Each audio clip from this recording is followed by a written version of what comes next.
All right, here's the deal. It is March 26th at 11 p.m. and I am I'm recording the commentary for the Geometry of Shadows for the third time. The first time turned out that the new lavalier I was using wasn't exactly hooked up right, and I did the entire recording sounding like Marvin the Martian if Marvin the Martian were a raging drunk. Same applied to the Sensate commentary I did the same night. The second time I did it to redo the technology of the first one, everything went fine. The sensitive microphone picked up all the sound in the room, which was great. Until I found out that it also picked up enough of the dialogue from the screen that it showed up on the recording, and YouTube, when it did its search, said, you cannot use this. WB-TV, Warner Brothers Television, has a claim on this. You can't use it. You can't post it. From 26 minutes to 42 minutes, we can hear it. This is now my third run at this. I am beyond annoyed. I wore a B5 cap from the pilot. I had a whole story about this. Screw it. I'm not telling you what it was because I don't care anymore. I am dust beneath thy feet. I am destroyed. I am inconsolable. Yes, it may be my fault in a number of different ways. I started out telling a commentary about techno-mages, and they may not like that sort of thing. I'll grant you that one. I wore a Miskatonic University t-shirt while I was doing it. Maybe that has something to do with it. I mentioned in the course of the commentary that for the techno-mage symbols on the walls, I drew upon actual magical references from the Book of Ceremonial Magic, the Lesser Key of Solomon. I am a bit of a fan, or was a bit of a fan of this sort of thing. And, gave this to the art department, and they were able to use this for various drawings of, demons and that sort of thing, so that when we have demons in the show, that this isn't the actual ones, but they're like this. They would be based on something realistic. I like verisimilitude. Maybe that was the fault. And maybe the fault was mentioning Macbeth in the course of the recording. The Scottish player is not supposed to mention or catastrophes occur. I have been broken. I'm a broken man. I'm even going hatless. So you have to deal with the glare at home of the light reflecting off of my head. Nonetheless, we're going to do this now for the third time. I have taken the volume down on the TV until it is literally just subtitles. I will work off the subtitles. And with luck, this one will go forward. I won't have to kill myself, which is option number 4. Once I burn these and get them out of the house anyway. All right, are we all ready to go? We will now push play. This better work. In 3, 2, 1, play. It says dramatic music. I wouldn't know, I can't hear it. Glorious shot of the station. Now think about Garibaldi's character, as Jerry portrayed him in particular, is that this is a person who identifies himself by what he does. He believes himself to be the toughest guy in the room at all times. He is more or less invulnerable. He's in charge of things.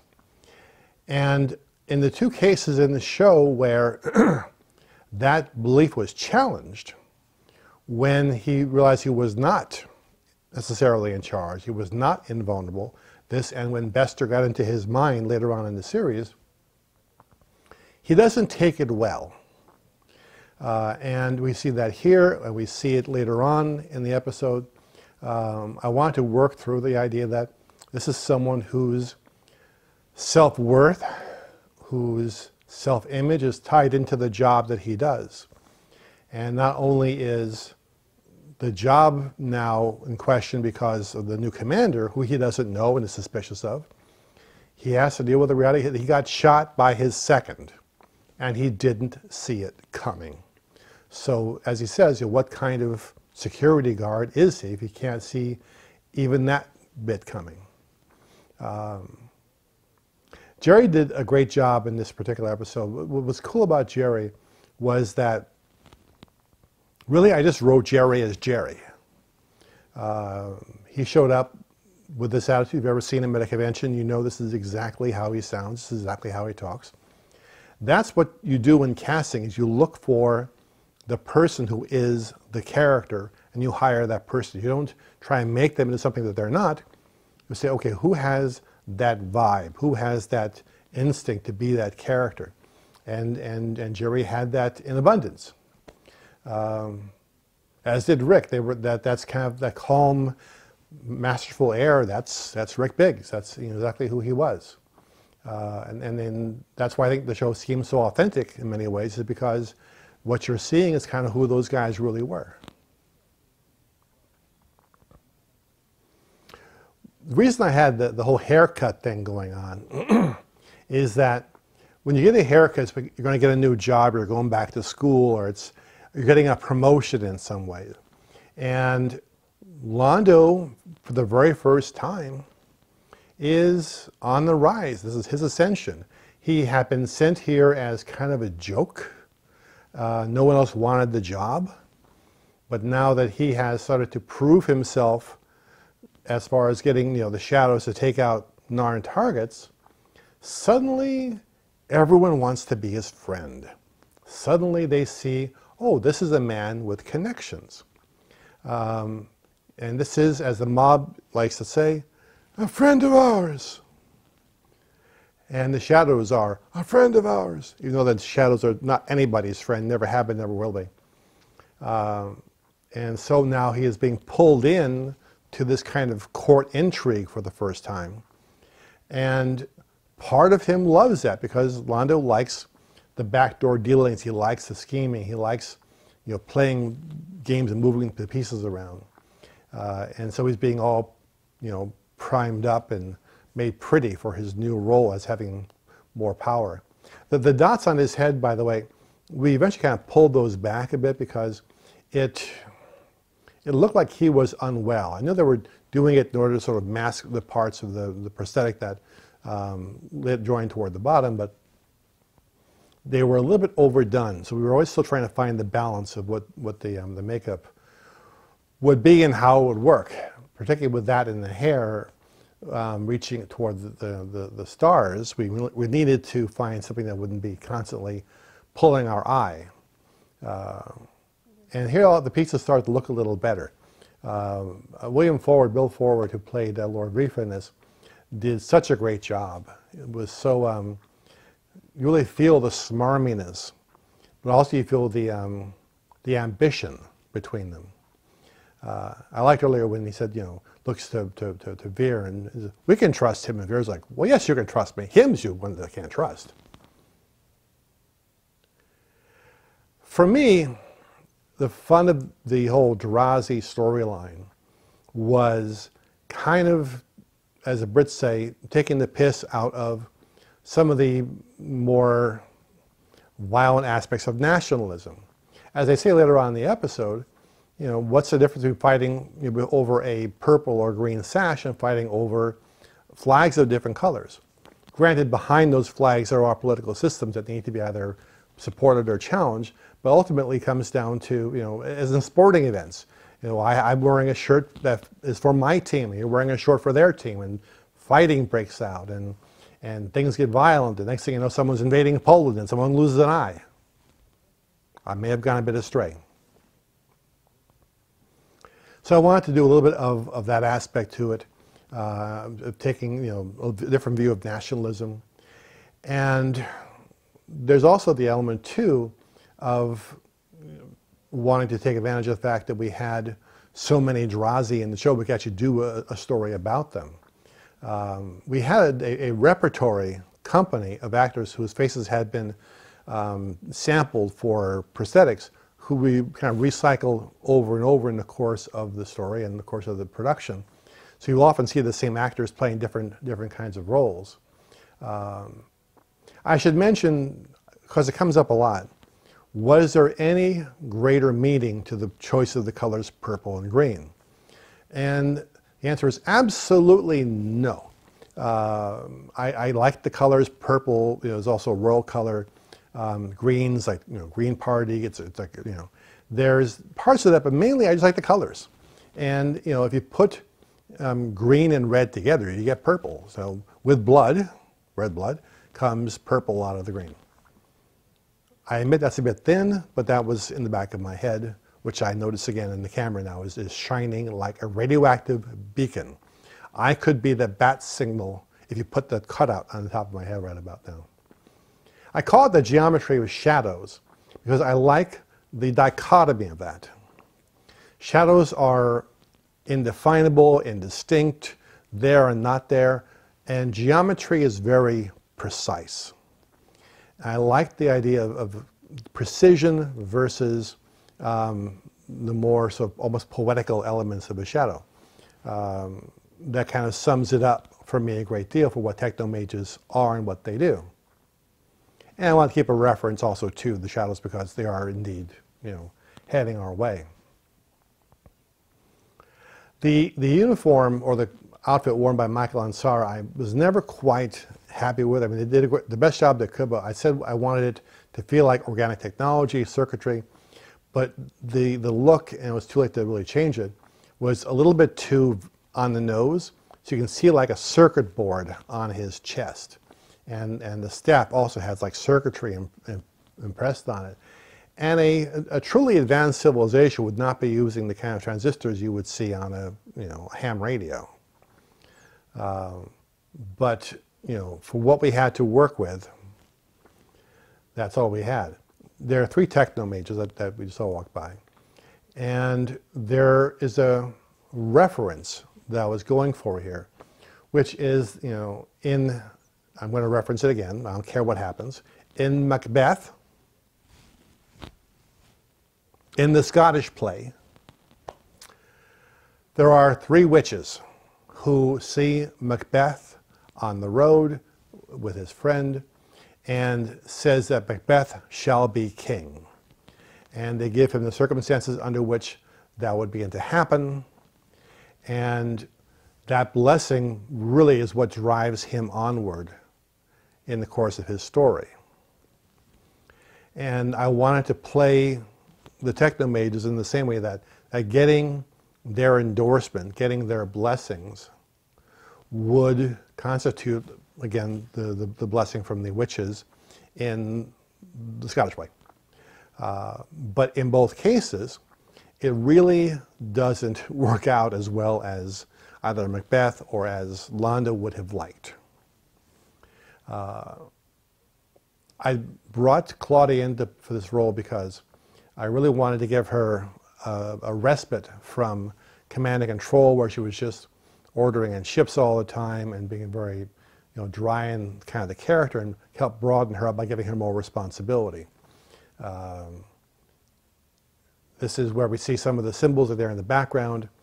These are taken from the Book of Ceremonial Magic. What that is medieval manuscripts that purport to have been derived from ancient sorcery and necromancy and the summoning of demons and that sort of thing. It's interesting to read. I don't buy any of it, but it's it's fun. Or was until this recording.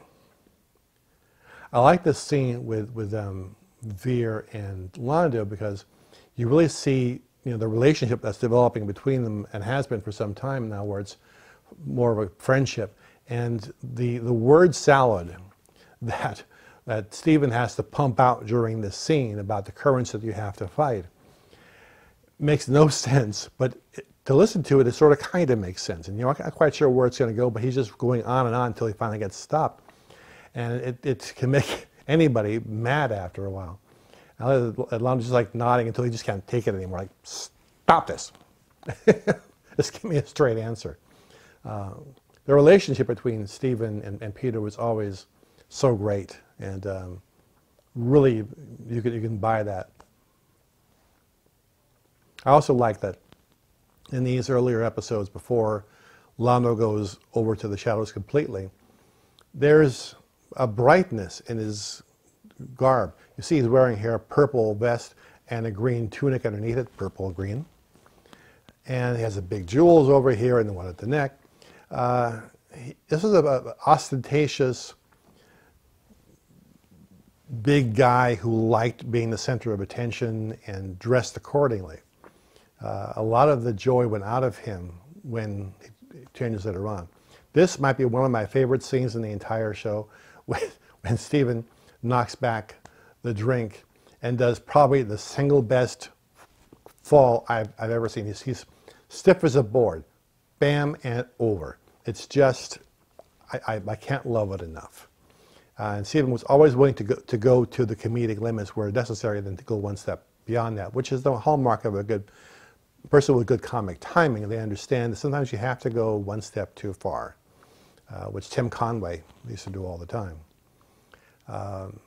This may have been the first scene we really have of that we shot with Jerry and Bruce, and it was kind of fun because the awkwardness between them as characters was also somewhat reflected in the awkwardness of the actors, because they had not worked before, and it was a chance for them to get to know each other, and a chance for, in a way, for Garibaldi's character to say about Sheridan the things that probably some members of the audience were thinking. You know, can I trust this guy? Who is this person? Is it appropriate to go back to work for him? And Bruce really did a great job coming into the show, in this episode in particular, of being avuncular and being the father. And here he doesn't, or the uncle, he doesn't mention the gun. It's there. Jerry doesn't mention it. Bruce doesn't mention it. But he puts the gun back into the holster to say, I saw this. We're not going to talk about this. But I want you to understand, I see this and I see you. And I don't want you in the ICU. I want you at your station. And Bruce has had this quality going into it of a really capable, sympathetic, empathetic, I hate that word, sympathetic commander who cared about his people. And that really permeates his entire performance throughout this episode in particular, because they're not dealing with massive battles coming their way. They're not being invaded. It's just talking about, do you want this job or not? I like the catalog things: mugging, jumping, carrying on, cranky. That's called cataloging, when you do 4, 5, or 6 things in a row. Very often you see those in the course of the show, where I do like a long sentence of 10,000 things, each one spelled out, each one getting more and more complex as we go along. I love that she's being quite earnest. I just want to understand what's going on. And their reaction is, purple, green. What do you want from me? The actor playing Green Leader shows up a lot in the show, and he just is so great at expressing emotion through that mask, and both being kind of stupid in their own way. I kind of want to evolve the Drazi over time. So when we first see them in the first and second season, their grasp of the language is not terrific.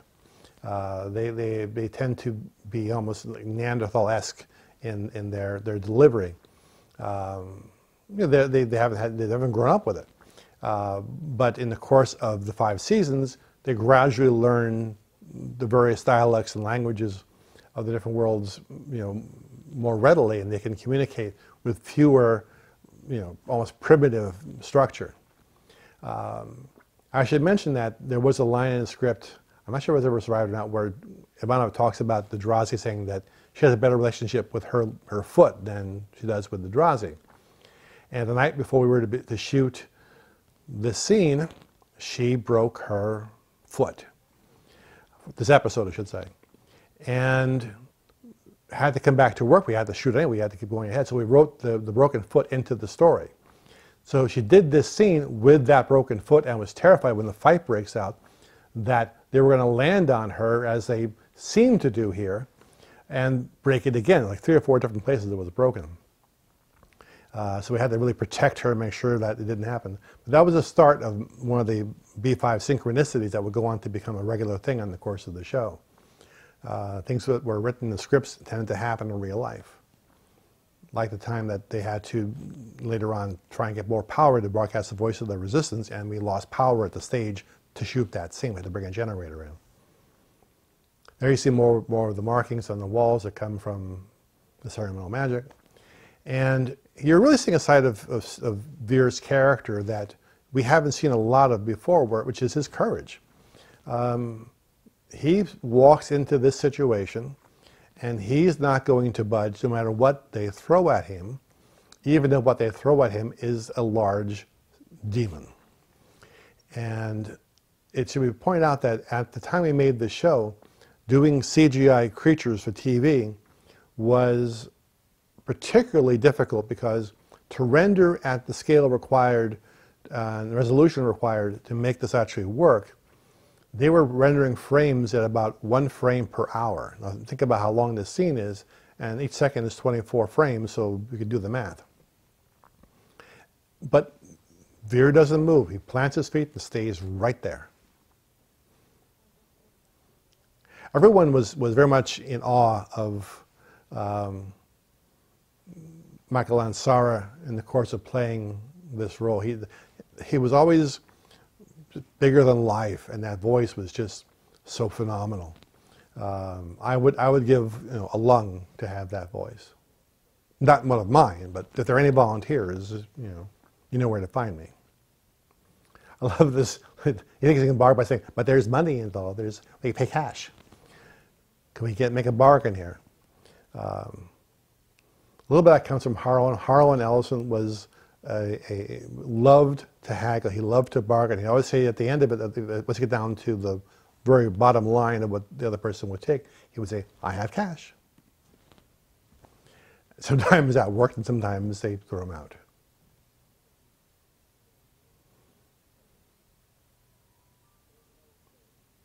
I love the drama and the presence that Ansara brings to this. But again, the circuit board just throws me every time. And the Dracula collar. This could have been done a little bit differently, but only so much you can do.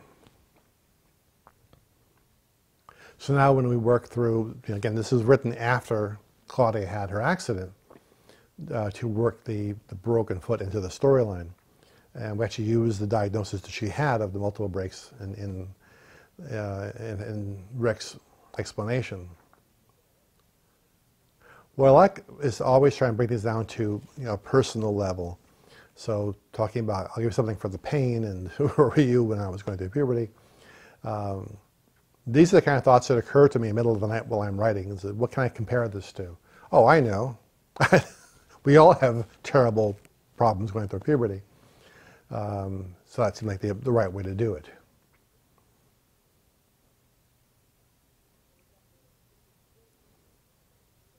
I love, again, not to labor the point, but just the real sensitivity that Bruce brings to this thing. Pardon me, I'm having some water. It's vitamin water, Power C vitamin water, in case you're all wondering.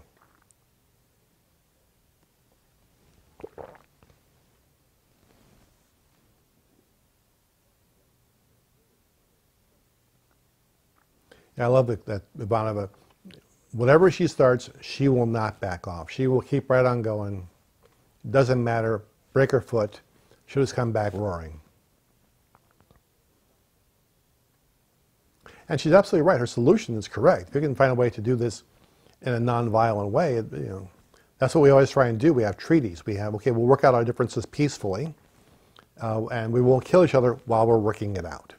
So her logic is quite accurate. It didn't quite work out, but that was the right thing to do.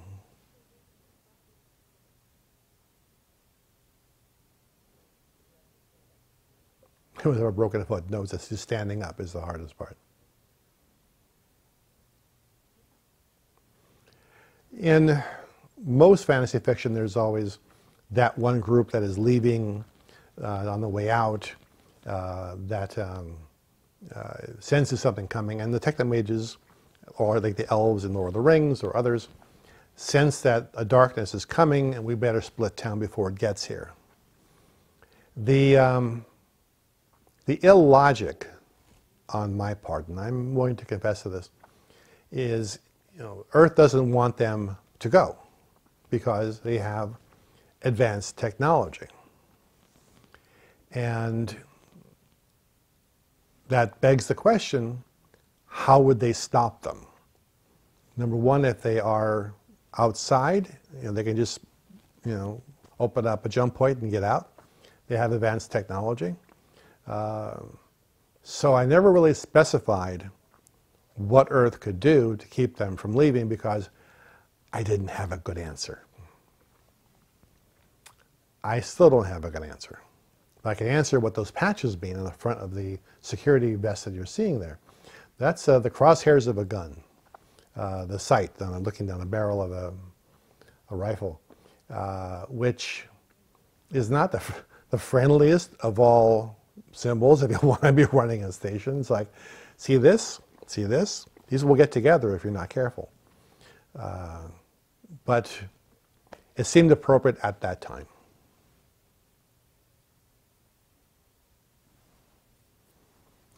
This view coming into the office was a pain in the ass to pull off, so we didn't do it very often, but I do love it. I wish we had done what we could talk about one point where you could pull way back into the guard, then push slowly into the office rather than being a static shot, but we couldn't get the camera back enough to really make that work. I love that Londo is just always working the angles and always trying to scheme and trying to make things happen. And wanting to, again, to get the blessings of the technomages, like the witches in the Scottish play.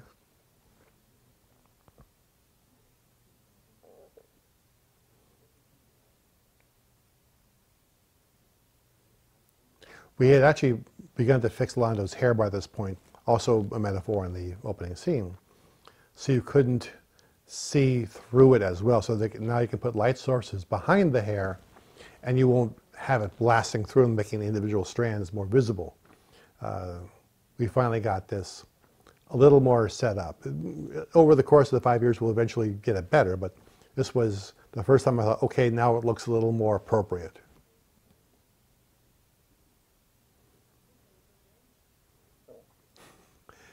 Londo's just happy. Whenever Londo has to do something, backdoor, he just loves having the strategy involved. And like any situation where nationalism comes into the question, things have a way of escalating. And sure enough, we now see that we have a bunch of purple Drazi on the deck. So I wanted to emphasize, these things can get out of control, and they proceed to do exactly that.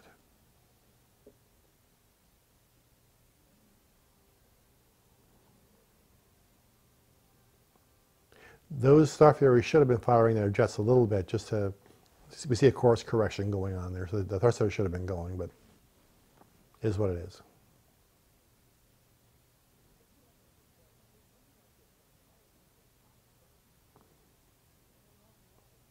There's a certain voice that a commander has to have, or a captain has to have, and Bruce is really good at bringing out the command voice that says, you will respect what I have to say to you, and being able to raise his voice without yelling. There's a difference where if you're yelling and you're hysterical, out of control, then you don't have respect or regard as an officer. But if you can be firm and loud at the same time, and yet still organized and capable, that's the right combination. And Bruce was able to really do that command voice.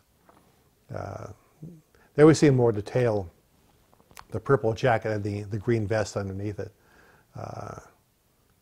It's almost like a bird's plumage. I love it, he calls Londo this creature.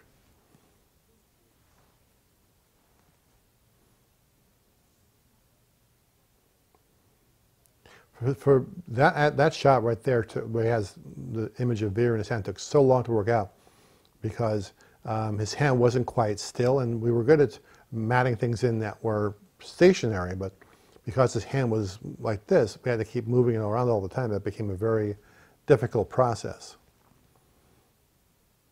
I also like that a lot of the schemes here don't work out. The big ones seem to be fine, but him getting the blessings, we'll see when he blows up the camera, does not quite work out to his benefit.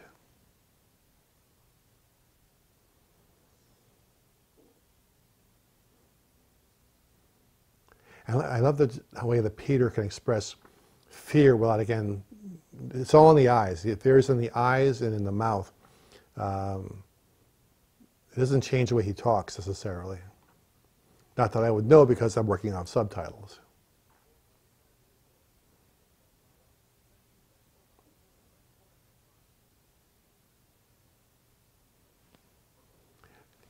And to see Lano being, almost kind of meek and chastised is something we wouldn't see very often from him later on.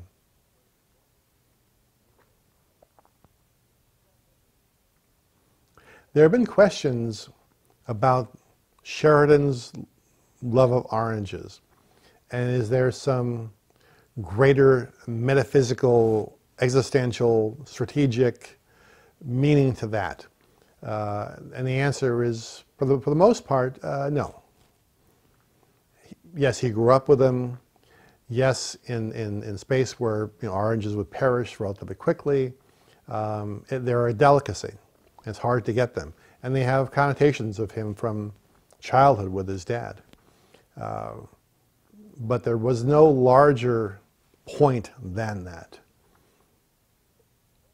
The argument that he makes, really, is the one that science fiction has been saying for some time now, that any sufficiently advanced technology is indistinguishable from magic. And we get into the classic questions of what constitutes miracles. We now have myosins that heal diseases and lasers that restore sight to the blind. Things that once upon a time would be considered impossible. There's a wonder to science that I've always embraced, that I've always believed in. I love the idea that there are secrets of the human heart. The 7 words make them go without pain. I've always believed that the more important an emotion is, the fewer words are required to say it.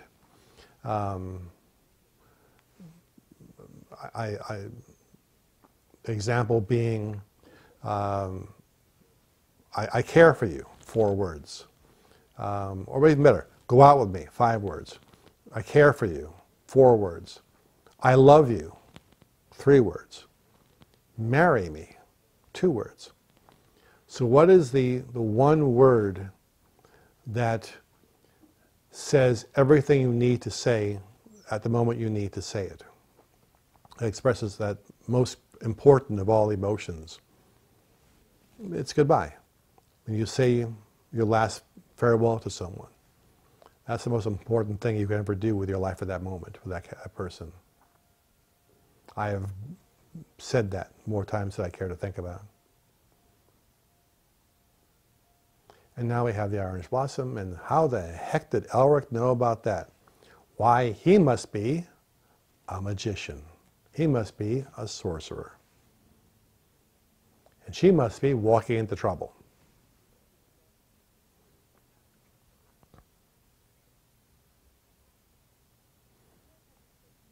Gotta give Ivanova credit. She's, got a busted leg, on crutches, and she's still walking in. And parallel to that, you've got to give, Claudia credit, because, I know that this was very painful, because again, she reported to work like almost the next day.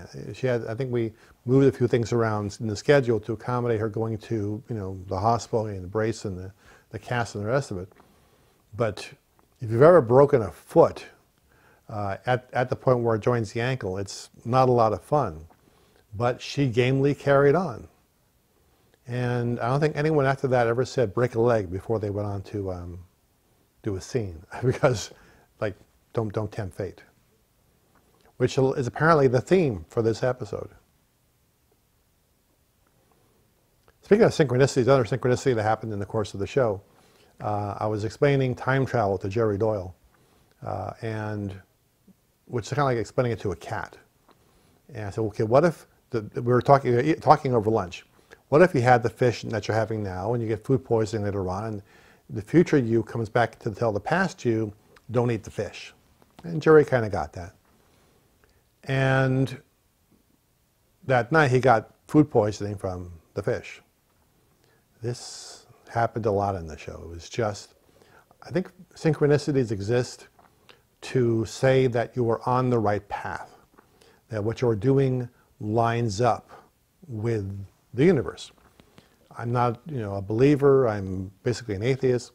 But as Vera said, I believe in currents and eddies, and that when you put yourself in the right place, amazing things can happen. When you choose to engage with the world engages with you. And that is both magnificent and terrifying at the same time. And I think we were engaging with the world and with emotions and themes that were very, very strong, and that became a part of the show's legacy and the part of what drove the show emotionally. I think that the synchronicities were a byproduct of that. And now we see, why Garibaldi is the right person for this shot, because he is the only one who knows everything about everyone to the point where he can say, well, hang on, well, what exactly did you hear? What did she say? And know, as a result, that something wasn't quite right. So this is, him proving it not just to the audience, but also to himself that, no, I do have a place. Yeah, I got fooled, I got shot, but I am no less qualified now than I was before that happened. I've learned more from that, and I can now, feel a way to bring back myself in my job as being the head of security. I'm a big Bugs Bunny fan. You may have noticed that elsewhere. And when he shows up here in the Drowsy holding area, he's basically doing Bugs Bunny showing up in any number of cartoons as the Acme salesperson selling you various and sundry things. And that's, of course, Garibaldi is, in theory, also a Warner Brothers fan of cartoons. So having him do this was also appropriate. But it just amused me as well.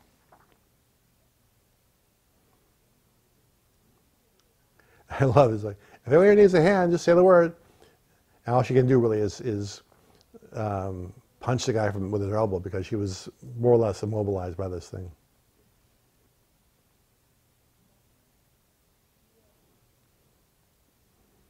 Now, because,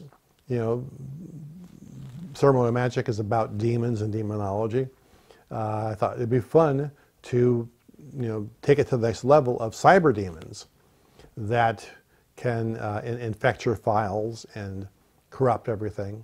We're talking about a spoo ranch. By the way, spoo is oops, spelled backward. I just love the humor of this. Like, he's just going to be paying the rest of his life by losing his files, losing his money, not being able to upload the video to YouTube.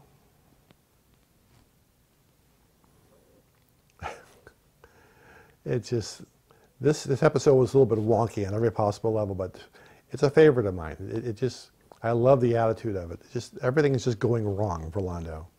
After everything going right for so long, it was important to show things going wrong.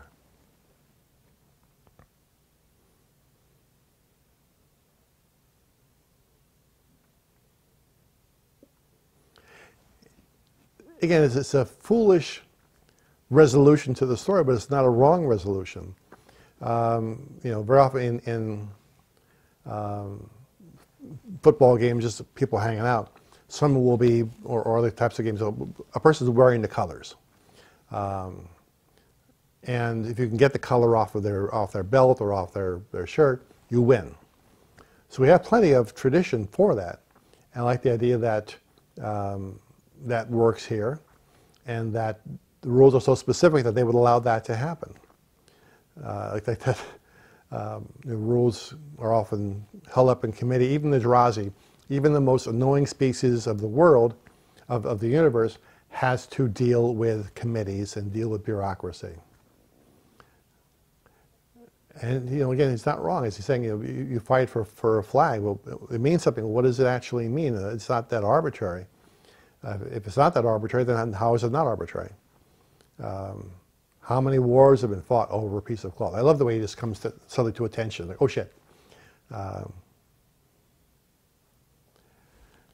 We fought over flags and fought over crosses and fought over symbols that replace our logic, that replace our humanity by saying, well, I'm not doing this of my own volition. I have a flag. I have a piece of cloth that tells me this is okay. And there may be moments when that is correct, there may be moments when that is not correct. See how he sucks in his face? That's so hard to do with the prosthetic, but he actually manages to look chagrined as he pulls it in.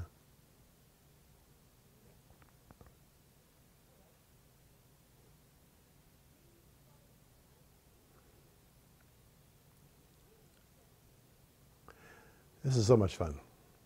That she solves it through simple logic, but not her logic, but by alien logic. This entire episode basically is one great big Warner Brothers cartoon. Could be Yosemite Sam.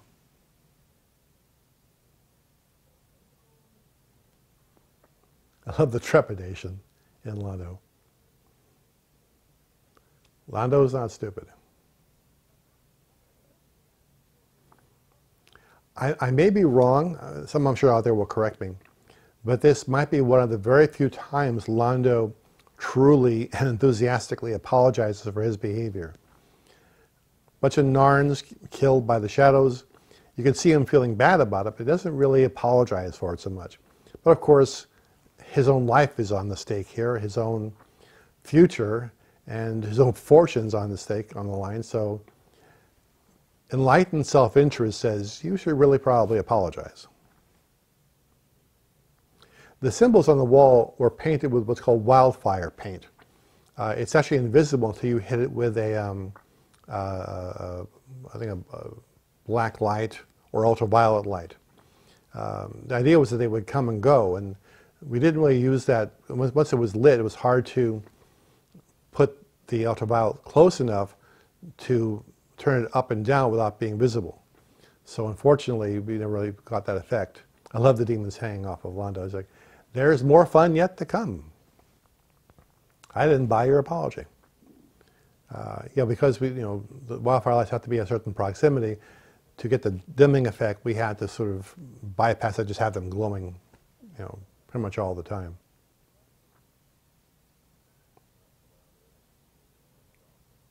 I like getting them off duty and having to just be people having a dinner and a conversation. And everyone here, all the cast members, has such great chemistry. You can see it in their faces, you can see it in their eyes and how they relate to each other. It is so hard to catch that chemistry. It is so unpredictable. You can never plan for it, you only hope for it. And everyone on this show had that sense of chemistry and camaraderie. They all worked well on camera, and they all looked good on camera, and they had their relationships there. I remember before we finished casting, I put all the pictures of all the actors on the wall and was looking at them thinking, okay, does anybody here look like they don't belong? Like what part of this picture doesn't belong? But they all did. They all just had this, even look at the end of the pictures, they had this chemistry to them, there's no way I can use to describe it, that lives in the show. It's one of the most cohesive casts I've ever worked with, honestly.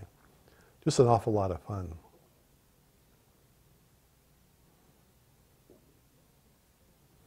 When Macbeth goes back to the witches the second time to say, will I remain king? Will my family become my heirs? They tell him certain things that end up being a curse on him rather than the reality. And in a way, we now have that scene replicated with this. When the Woods come to, the castle because they've been taken by the other soldiers, when he hears that a whole forest is going to move, he of course thinks, "Oh, I'm safe. That's never going to happen." We find out, no, that's actually cover for his enemies. And so we start off with what sounds like an endorsement, that there are going to be millions of people calling your name, and Londo, of course, thinks, well, this is great. This is good news. Birnam Woods aren't going to come to Dunsany. But then we know, no, it's your victims. And he's not wrong. And that sets Londo on the path to where he's going to go. And the way Peter's face just falls, and you see a thoughtfulness there that you don't often see. Like, okay, what does that mean, and where is this going to go? Which we also have Sheridan saying, I'm not sure what this means or where this is going to go, but let's let him go.